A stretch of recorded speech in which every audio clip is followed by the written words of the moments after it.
All right, in transit today, more story time from Parc-Extension. Let me tell you something. Earlier this summer, I went to the venerable institution for Greek food that is Marvin's, right? Corner of Ball and Wiseman. Went there, had a fantastic meal. It was just great. And, you know, the servers there, you know, they know me and we're chatting. Oh, how's business? How have things been? That kind of thing. And what comes up? They're concerned. They said, Elias, we got a bike path coming. Nobody's going to be able to park. We are freaking out. I said, oh, interesting, you know. So that's the first time I heard of the controversy that was coming. And yesterday on Twitter, on X, whatever you call it, I saw our good friend Joey Elias, right? Joey Elias, he tweeted out, he said, look where I'm going. I'm going to Marvin's with a photo of Marvin's. I sent a note to Joey. I said, hey, Joey, can you do me a favor? Can you snap a few photos of the bike lane and how it's going? And he did just that. By the way, if you go to Twitter and you search it up, go to my account, go to Joey Elias's account, and you'll see the photos of the bike path. And I told Joey the story that when I went in earlier this summer, the Marvin's people, they were enraged. They didn't want this bike path. I said, how do they feel about it now? And his response to me on Twitter was, there is a petition as you walk in against the bike path. That's what's happening on the corner of Ball and Wiseman. Clearly, this bike path is a passionate debate, a heated debate in that part of the city. We spoke to the mayor of Parc-Ex, Laurence Lavigne-Lalonde, Saint-Michel, Villeray, Parc-Ex, you know, it's a very long title, the mayor of that borough earlier in this week as she defended the decision. And now the official opposition wants to chime in. Mary Deros is with us, the city councillor for Ensemble Montreal in Parc-Ex. Hi, Mary. Good morning, Elias. Thanks a lot for having me. If I can just add a little info to what you just introduced. Yeah. If you recall, I was on the air with you before the local mayor came to you last week. We talked about this, and the reason why I've asked if we can speak again is that we had borough council last week, and it was chaotic.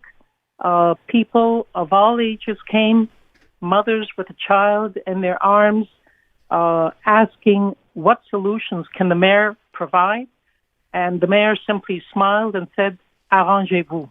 Okay, so Mary, let me ask you this, because, and I said this when I spoke to the mayor. I've had someone in the offices here chew off my ear on this subject, right? Because they live in this area.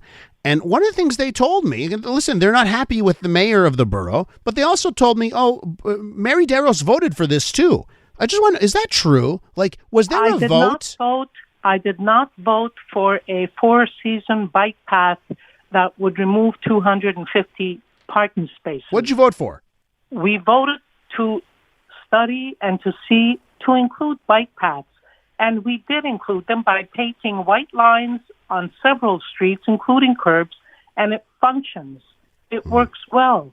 I've received, ever since this decision was taken, and it's bulldozed because they didn't do a proper consultation. I'm still waiting to see the consultation or the studies that were made for this decision. It was simply imposed and said, this is what it's going to be. Okay. I voted against the Ball project because I don't believe we need that. We have three schools on Ball, 3 elementary schools. The teachers come from all over. Mm-hmm. If they can't find parking, they will not want to teach at these schools. We also have a very densely populated district. We have multiplexes. How are people going to communicate? How are they going to go to work?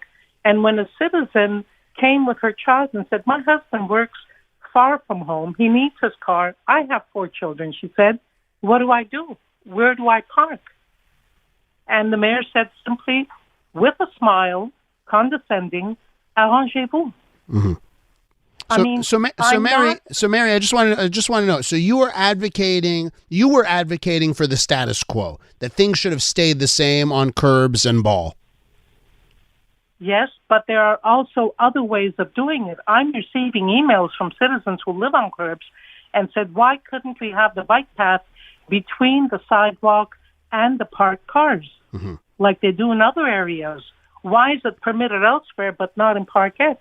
So one of the things that the mayor Laurence Lavigne Lalonde told me on Monday earlier this week is that she was getting the calls from people because I brought up to her, hey, is it not fair that some other boroughs that are more that are wealthier, they get to keep their cars and they've got space and room, and that in a poorer borough like Parc-Ex, residents are going to be forced to get rid of their cars. And here's what she shot back with. She says, Elias, I'm being accused from people of environmental racism because this is a poor working class borough and they don't have access to the bike paths other parts of the city have. So that's what she shot back to me with, is that there are people, just like you say, hey, they need their cars. There's an equal size group that says, no, if you want to be fairer, you need better bike paths in the borough. So do you see that side of the argument? I listen to all my citizens, Elias. And, when I asked to have copies of the studies that were done months ago and I never received them, how am I supposed to vote in favor of something that my citizens are saying does not meet their needs? Mm-hmm. We have seniors. We have families, large families that require their cars. After 2 years of COVID, these people have been alone at home. Now they want their children to come by. There are Meals on Wheels that go and deliver. They won't be able to have the same services. They're going to be more isolated. It's causing a lot of mental anguish, and this is totally unacceptable. Totally unacceptable. So I just wanted as their city councillor, I'm responsible to meet the needs of everybody. And when I have citizens who say they bike, but they also have a car to go to work, they leave the bike on their fence because they go to work by car, and they use their bike as a leisure get around on the weekends. And they're saying, why couldn't we do the bike path differently? Mm-hmm. There was no public consultation. And Mary, I just want to confirm this, right? So if there were votes to implement this bike path, but you voted against. Only for balls. Nothing was voted for curbs. Okay. And on ball, what did you vote in favor or against? No, I voted against because I did not have enough information. I did not have the study. Mm-hmm. And I refuse to vote on things that I don't have details on. Do you think this could be, we're going to have another municipal election in, let's see, what year are we, 23? In a couple of years, we're going to have another municipal election. So what do you think is going to happen in a couple of years? I don't have a crystal ball, Elias. Mm-hmm. It's up to the people to choose and to decide. All I know is that for the last 25 years, I've listened to my citizens. I've worked with them. My door is always open. So is my phone. Mary. And so I respond to my citizens. All I'm saying is there was no public consultation. There was just a very quick information session to the people in French. And I understand the law. That's fine. Mm-hmm. But it was done in June when people were going on vacation, and now it's going to be implemented in about a week's time. Mary, not enough time for people to grasp and to understand.